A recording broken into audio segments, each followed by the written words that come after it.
Welcome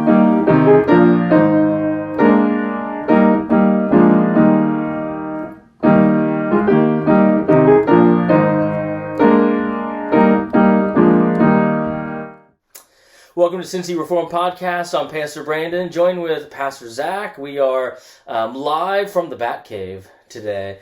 But no, we wanted to have a conversation today on creation, evolution, different debates about creation and creation days. And it's helpful because we don't have to start from scratch, but the URC has actually done some work in this, and they put a report together. They've done some study on this, and they put together a helpful document on creation, on evolution, and they were defending some things, but also left some room for disagreement. So, Zac, maybe you can start us off by talking about that report and maybe some of the key pillars, theological pillars, that the report that the URC put out was trying to maintain and protect.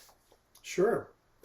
Well, the conversation about creation really took place early in the formation of our denomination back in 2001. Our initial synod and meetings began to happen in the mid-90s. But by the time we got to 2001, there was a real need to just clarify where are we going to stand on this sort of thing, because the denomination that we came from had begun to affirm full-blown evolution and all the things that go along with that. So then the question, of course, became, well, what do we affirm? And I think it was a pretty important point in time for our denomination, because the United Reformed Churches at that point decided that they needed to be a truly confessional denomination, and to really avoid adding things to what we have historically confessed. And the documents that we've historically confessed are the ecumenical creeds, the Apostles', Nicene, Athanasian creeds, but also the three forms of unity, which come to us from the time of the Reformation, the Heidelberg Catechism, Belgic Confession, and Canons of Dort.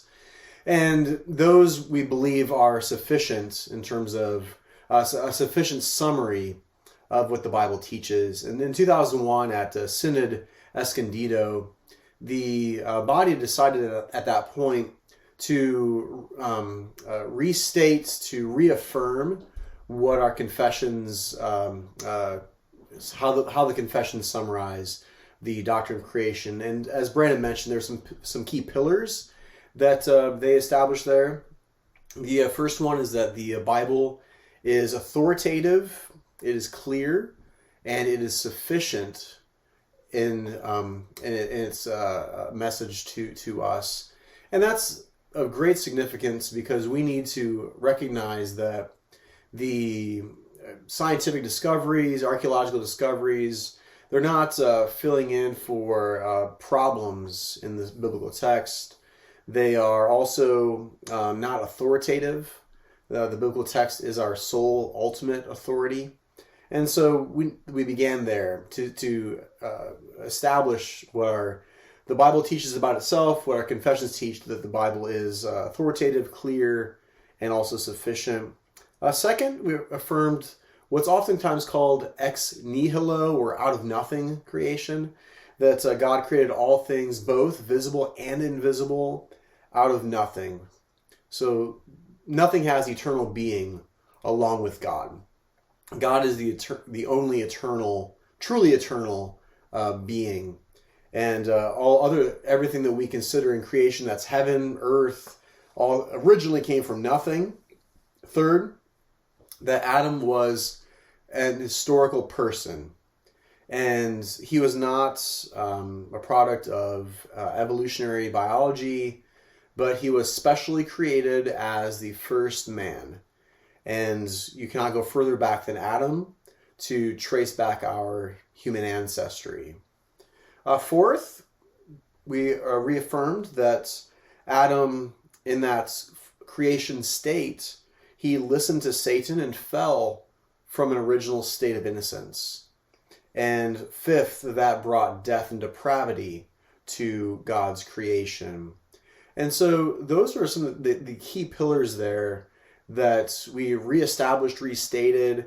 And within that also, I think it's also of significance to point out that the creation days were then defined as just simply the brackets given by Genesis 1. The evenings and mornings establish what the creation days were all about.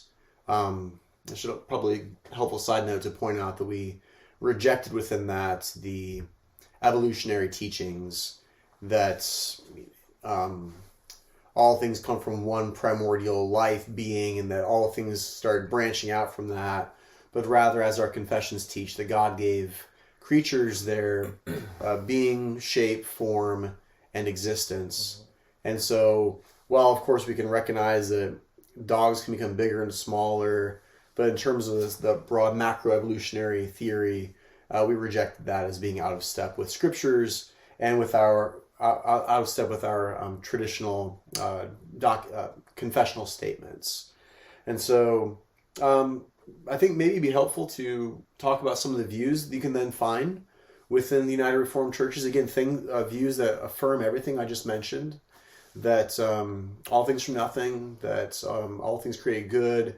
There's no evolutionary ancestry to Adam, that he's specially created by God, and so forth. So, Brandon, do you want to kick us off maybe with the young Earth traditional 624 view? Sure. Yeah. Like we said, the statement has some key pillars. And it also, just as a side note too, it not only rejected evolution in a macro sense, but also theistic evolution. Yeah. The idea that somehow God used this kind of Darwinian macro evolution in order to carry this out. So that view is being rejected as well. And there was some room to disagree on some of the particulars of the matter. But again, like you said, I like how you said, we all are agreeing there's a historical Adam, there was a historical fall in history, and that fall brought death and depravity that was not on God's original, very good creation prior to the fall. And so we're maintaining, those things. So the first view that you might find in our federation is called the Young Earth Creation View. And that view believes that when you read Genesis 1, as it talks about there was evening and morning day 1, evening and morning day 2, so on and so forth, that those are 6 literal 24-hour calendar days of evening and morning, and everything was created in 6 days, in the way in which it's laid out, in the chronological ordering. And they would also cite places like Exodus 20:11, where it says, "For in 6 days the Lord made heaven and earth, the sea, and all that is in them, rested on the 7th day." And that becomes the pattern for our week. So our work week and our rhythm of work and rest, that comes from the creation week. And the reason we know our week is because we know the creation week. Also in Mark chapter 10, verse 6, where Jesus said, from the beginning he made them male and female. And so from the beginning, that's an allusion back to Genesis 1:1. He made them male and female, speaking about Adam and Eve, and kind of linking Adam and Eve and the beginning to where things are relatively there. And so the young earth creation view would believe that you have 6 actual calendar days that are in view in Genesis 1. And the reason it's called young earth is because we have the genealogies in Scripture. And so the genealogies show us that from Adam to Abraham, you had about 2,000 years. And from us today, Abraham was about 4,000 years ago.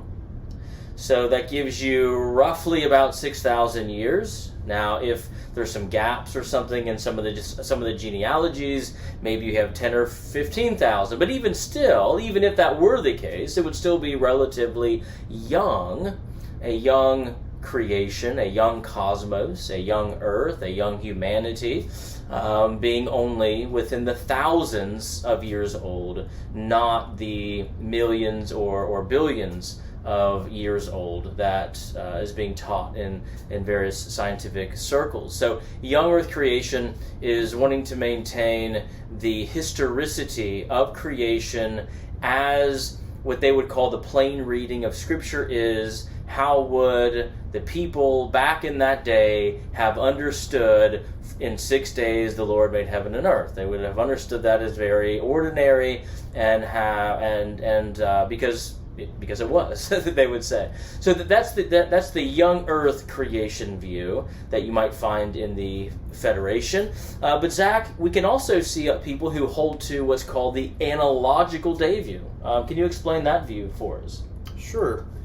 The Analogical day view has a lot in common with the 624 view, as in recognizing the importance of that weekly pattern for mankind, and that it's really establishing that creation week as a pattern that's then followed by us, not just by Adam, but by you and by me, as we see ourselves as created in the image of God.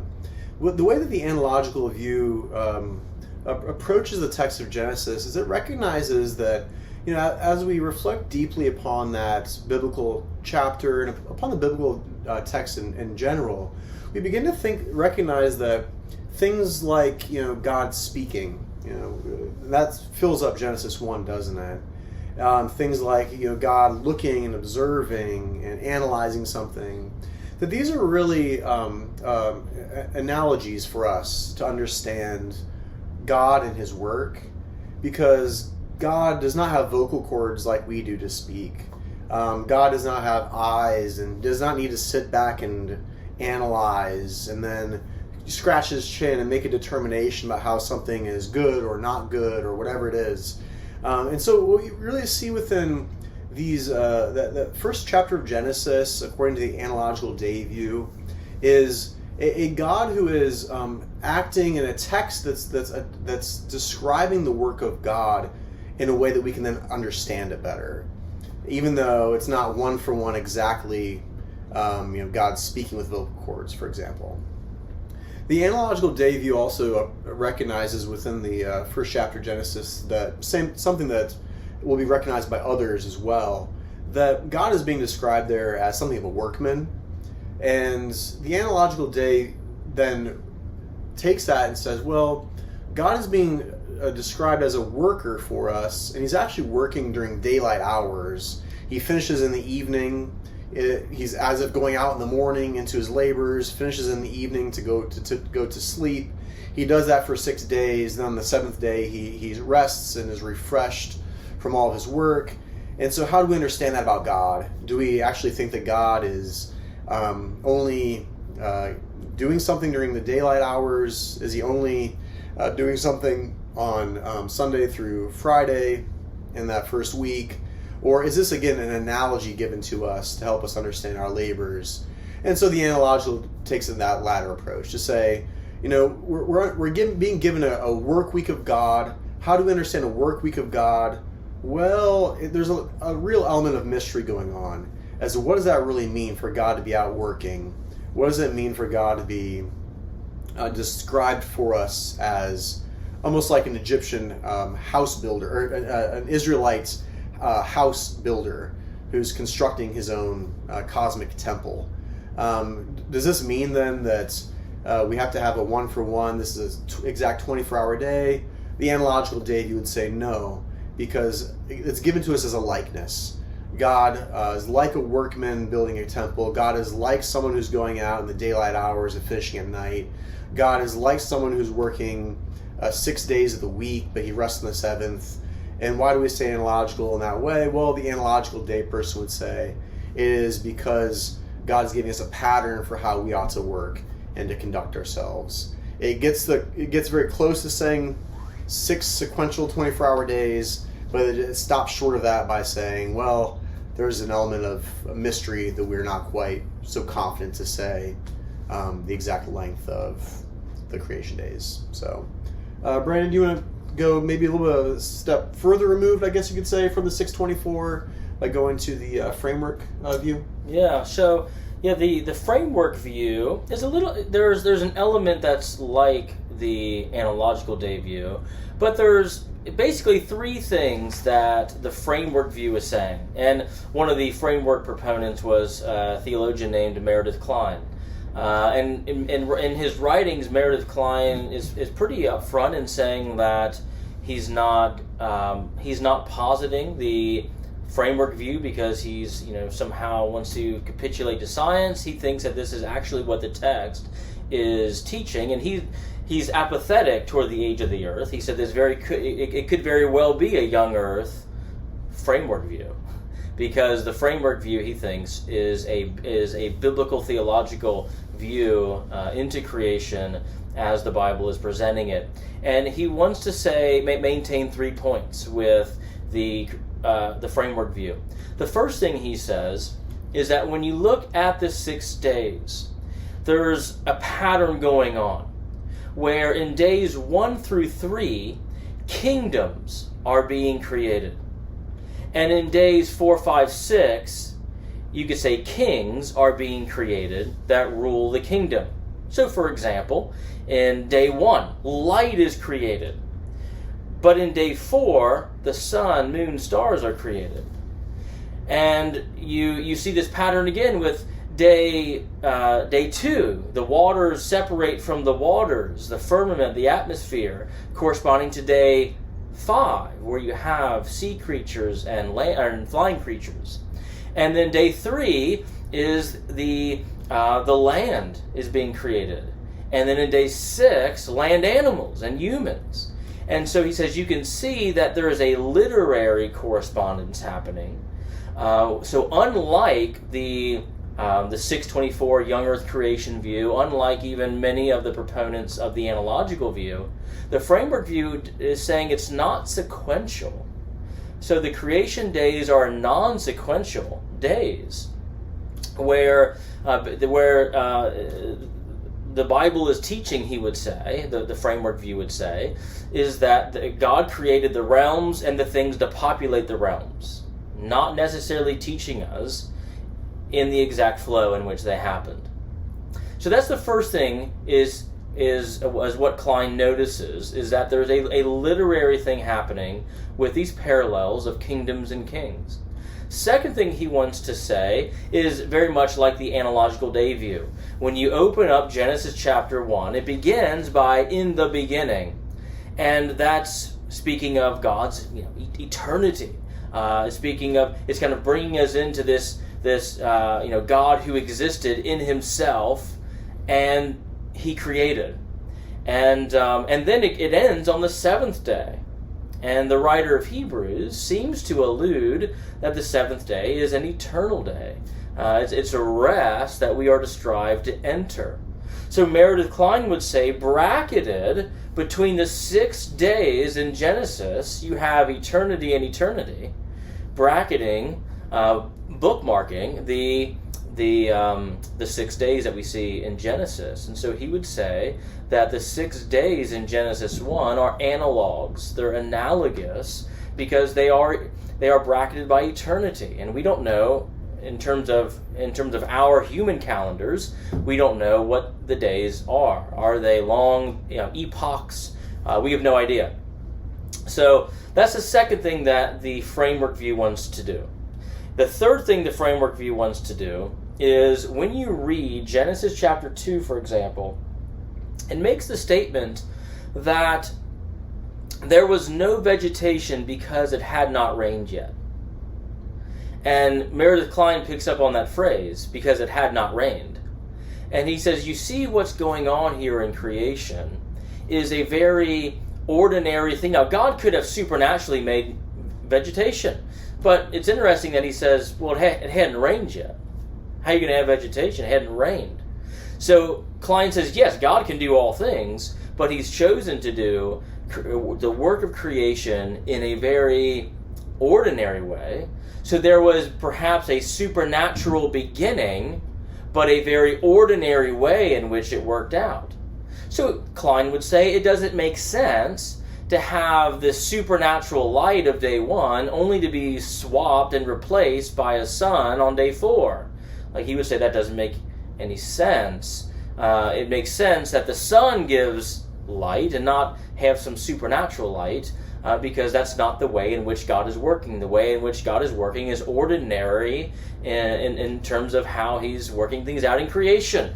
So the framework view is wanting to see the literary structures, see the analogical days, and see how God has told us the ordinary ways in which he creates. Perhaps we can end our taxonomy here by talking a little bit about the modified gap theory. You want to explain that to us? Sure, yeah.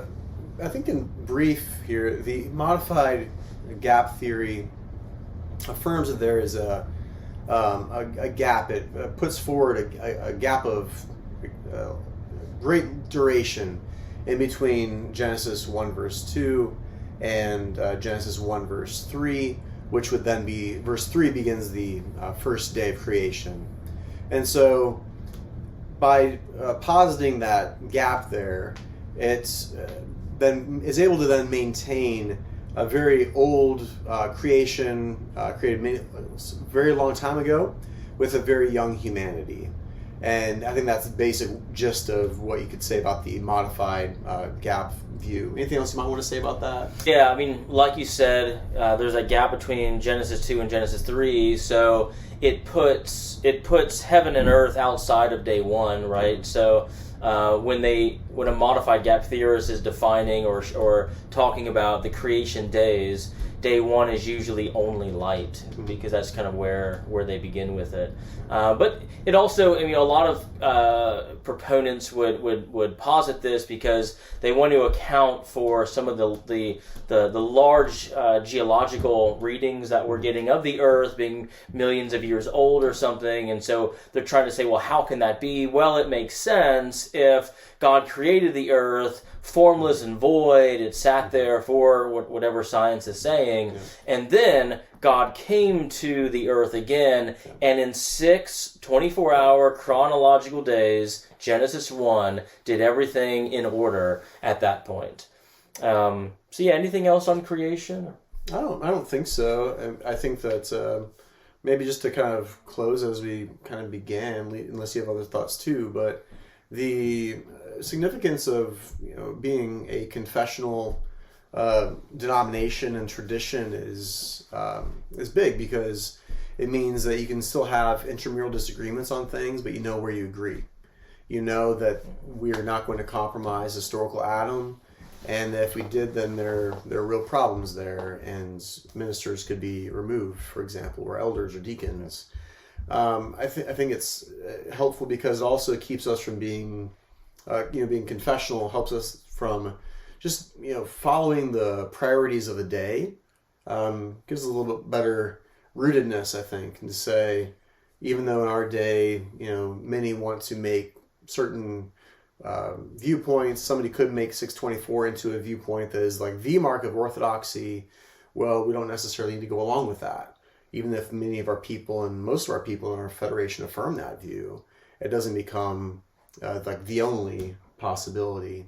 So I think that there's real benefits to. I like this topic as just a test case to figure out and understand what does it mean to be confessional, and so I find it to be of value. Yeah, there was I can't remember where I heard this phrase, but they were talking about being confessional and confessions, and they got one person said, confessions give us a place to stand, but they also give us some room to move.